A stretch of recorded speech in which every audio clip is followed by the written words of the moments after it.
اعوذ باللہ من الشیطان الرجیم بسم اللہ الرحمن الرحیم قل کہہ دو یعنی حضور پاک صلی اللہ علیہ وسلم کو کہا جا رہا ہے کہ آپ فرما دیجئے لوگوں کو کہ تعالو تم سب آؤ اتلو کہ میں تلاوت کروں، تم آ جاؤ میں تمہیں تلاوت کر کے سناؤں، میں تمہیں اللہ کا پیغام پڑھ کر سناؤں۔ کون سا پیغام پڑھ کر سناؤں؟ ماں جو حرم حرام کر دیا ہے ربکم تمہارے رب نے علیکم تم لوگوں پر، یعنی اللہ نے تم پر کیا چیزیں حرام کی ہیں، تمہاری زندگی میں کن چیزوں سے تمہیں مکمل بچ کے رہنا چاہیے، وہ یہ ہیں اللہ تشرکو بہ شیئا۔ ایک چیز تو یہ ہے جس سے تمہیں مکمل بچ کے رہنا چاہیے، وہ کیا ہے؟ اللہ تشرکو کہ تم شریک مت کرو بہ اللہ کے شیئن کسی چیز کو بھی، کسی کو اللہ کا شریک مت بناؤ۔ وبالوالدین احسانا، ایک تو تم نے یہ کرنا ہے کہ اللہ کے ساتھ کسی کو شریک نہیں کرنا۔ وبالوالدین احسانا، دوسری جو اہم چیز ہے جو تمہیں اپنی زندگی میں لاگو کرنا ہے وہ ہے والدین کے ساتھ حسن سلوک کرنا، احسان کی روش رکھنا اپنے والدین کے ساتھ۔ تیسرا ہے ولا تقتلوا اولادکم من املاق، اپنی اولاد کو املاق یعنی غربت اور مفلسی کے ڈر سے، من املاق مفلسی کے ڈر سے، غربت کے ڈر سے، لا تقتلوا اولادکم اپنی اولاد کو قتل مت کرو، یعنی بچے پیدا نہیں کرنے جی ہمارے پاس غربت ہے اس لیے پیدا نہیں کرنے اور بچوں کا قتل کرنا ہے یا ان بچوں کو حوالے سے ان کی رکاوٹ ڈالنی ہے تو یہ جائز نہیں ہے۔ عربوں میں پہلے یہ بھی ہوتا تھا کہ غربت کے مارے بیٹی پیدا ہو گئی تو اسے قتل کر دیتے تھے، زندہ درگور کر دیتے تھے، وہ تو بہت ہی بڑا بھیانک جرم تھا، لہٰذا اس سے منع کیا جا رہا ہے۔ تو فرمایا غربت کے ڈر سے اپنے بچوں کو قتل مت کرو، کیوں؟ کیونکہ نحنو نرزقو، رزق تو ہم دیتے ہیں، نرزقو ہم رزق دیتے ہیں، تمہیں بھی تو ہم رزق دیتے ہیں، تمہیں جو روزی مل رہی ہے 2 وقت کی روٹی مل رہی ہے وہ کون دے رہا ہے؟ اللہ ہی تو دے رہا ہے۔ وَإِيَّاهُمْ، اور انہیں بھی جس طرح تمہیں روزی اللہ دے رہا ہے انہیں بھی اللہ وقت کا کھانا دے دے گا، ٹھیک ہے؟ وَلَا تَقْرَبُوا الْفَوَاحِشَ، اور فواحش کے قریب بھی مت جاؤ، فواحش کے قریب مت پھٹکو۔ فواحش کیا ہے؟ فواحش فاحشہ کی جمع ہے، فاحشہ ہوتا ہے بے حیائی والا کام، تو ایسے کاموں کے قریب ہی مت جاؤ، یعنی بے حیائی کرنا تو دور کی بات، ایسی چیزیں جو بے حیائی کا سبب بن جاتی ہیں ان سے بھی دور رہو۔ کون سی بے حیائیاں؟ ما ظاہر منہا، کچھ ایسی بے حیائیاں ہیں جو کہ ظاہر ہو جاتی ہیں، کھلی ہوئی ہیں، وما بطنا، اور کچھ بے حیائیاں چھپی چھپی ہوتی ہیں۔ تو چھپی بے حیائی ہو چاہے ظاہری بے حیائی ہو ان کے قریب تک مت جاؤ، ان سے بہت دور رہو۔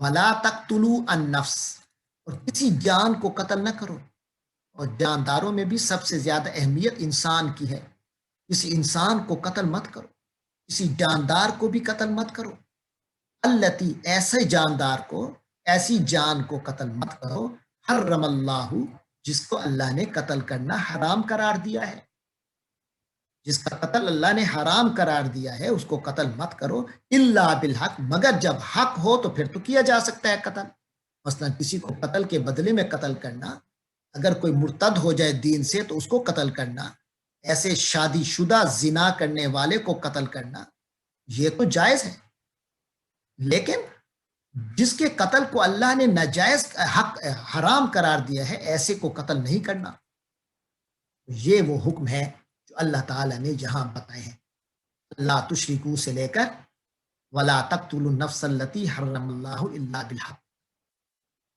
یہ حکم دینے کے بعد فرمایا ذالکم، یعنی یہ ہیں وہ باتیں، وصاکم بھی، جس کی اللہ نے تمہیں تاکید کی ہے، اللہ تمہیں حکم دے رہا ہے تاکید کے ساتھ، لعلکم تعقلون، تاکہ تم عقل کی روش اختیار کرو، تم عقل کرتے رہو، دھیان کرتے رہو، سمجھداری کا کام کرو. فرمایا پھر آگے حکم شروع ہو گئے. فرمایا ولا تقربوا مال الیتیم. جس طرح بے حیائی کی چیزوں سے دور رہنا ہے اسی طرح یتیم کا مال سے بھی دور رہنا ہے. دور رہنے سے مطلب یہاں یہ نہیں ہے کہ اگر اس کو کوئی اچھی انویسٹمنٹ مل رہی ہو یتیم کے مال کو کوئی فائدہ پہنچا سکتا ہو تو نہیں پہنچا سکتے، بلکہ قریب مت جاؤ کا مطلب یہ ہے کہ یتیم کے مال کو ہڑپ کرنے سے، یتیم کے مال کو نقصان پہنچانے سے دور رہو. لہٰذا واضح کر دیا الا مگر ہاں قریب جا سکتے ہو، اس کے مال کو ہاتھ میں لے سکتے ہو تو باللتی ہی احسن، تو ایسے طریقے سے لو جو زیادہ اچھا ہو. یعنی یتیم کے مال کو اگر بڑھانے کے لیے، ایک اچھی انویسٹمنٹ کے لیے، اس کے اپنے فائدے کے لیے اگر لینا ہو ہاتھ میں تو لے سکتے ہو، اس کے قریب جا سکتے ہو، اس کے مال کے ساتھ انٹریکشن کر سکتے ہو. لیکن یہ بھی تمہیں اجازت اس وقت تک ہے حتی یبلغ اشدہ، یہاں تک کہ وہ یتیم یبلغ پہنچ جائے اشدہ، اپنی مضبوطی کو، اپنی بلوغت کو، اپنی ذہنی سمجھداری کو.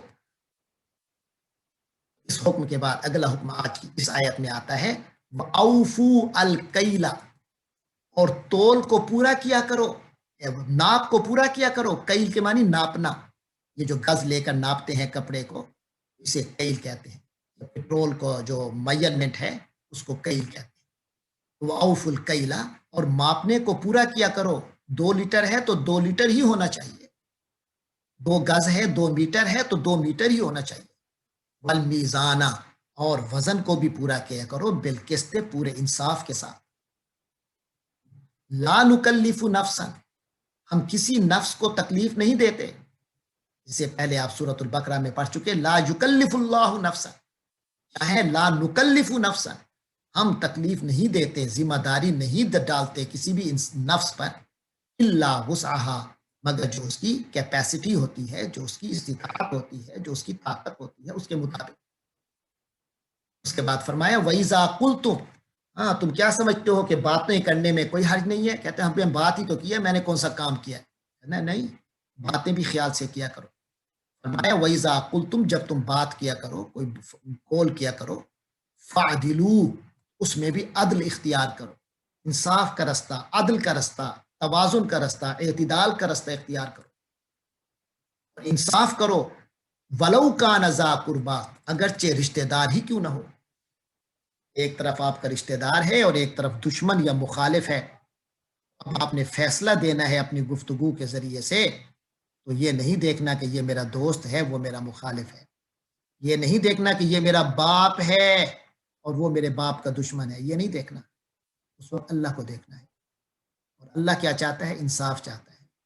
لہٰذا انصاف کو دیکھنا ہے کہ جس طرف حق بات ہے وہی کرو، چاہے اپنے ماں باپ کے خلاف، بلکہ خود اپنے خلاف ہی کیوں نہ جو. یاد رکھو یہ اصول ہے. لہٰذا فرمایا وَلَوْ كَانَ ذَا قُرْبَىٰ، اگرچہ وہ اپنا قریبی ہی کیوں نہ ہو. وَبِعَهْدِ اللَّهِ أَوْفُوا، باپ کی بیٹا پن نبھانا، ماں کا بیٹا ہونا نبھانا اصل نہیں ہے، یہ بعد کی چیزیں ہیں. سب سے پہلے اللہ کے بندگی نبھانا ہے. وَبِعَهْدِ اللَّهِ أَوْفُوا، اور اللہ کے عہد کو پورا کرو کہ تم اللہ کے بندے ہو، پہلے اس کو ذات سامنے رکھو. فرمایا ذالکم وصاکم بہ، یہ وہ بات ہے جو اللہ تمہیں تاکیدن کر رہا ہے، تمہیں تاکید کر رہا ہے اس بات کی، لعلکم تذکرون، تاکہ تم نصیحت حاصل کرو. اس لیے میں کہا تھا لعلکم تعقلون، تاکہ عقل سے کام لو، لعلکم تذکرون، تاکہ یاد رکھو، نصیحت حاصل کرو. ان 2 آیتوں میں مختلف حکم آئے ہیں. اللہ تعالیٰ ہمیں ان حکموں پر عمل کرنے کی توفیق دے. اور اللہ نے فرما دیا کہ اللہ تمہیں تاکید اس لیے کر رہا ہے تاکہ عقل مندی سے زندگی گزارو، تاکہ اللہ کی یاد میں زندگی گزارو.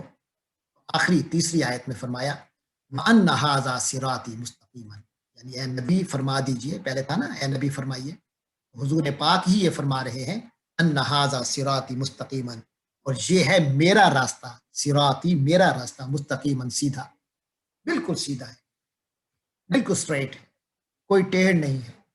یہ نبی پاک کا راستہ ہے، یہ جو تمہیں ابھی بتایا گیا ہے. فَاتَّبِعُوهُ، اسی کو فالو کرو، اسی کی پیروی کرو. وَلَا تَتَّبِعُوا السُّبُلَ، اور مختلف رستوں پر مت چلو، فتفرق بکم، تو یہ رستے تمہیں بانٹ دیں گے، ہٹا دیں گے، دور کر دیں گے، عن سبیلہ، اس اللہ کے رستے سے، اس رسول کے رستے سے، اس سیدھے رستے سے۔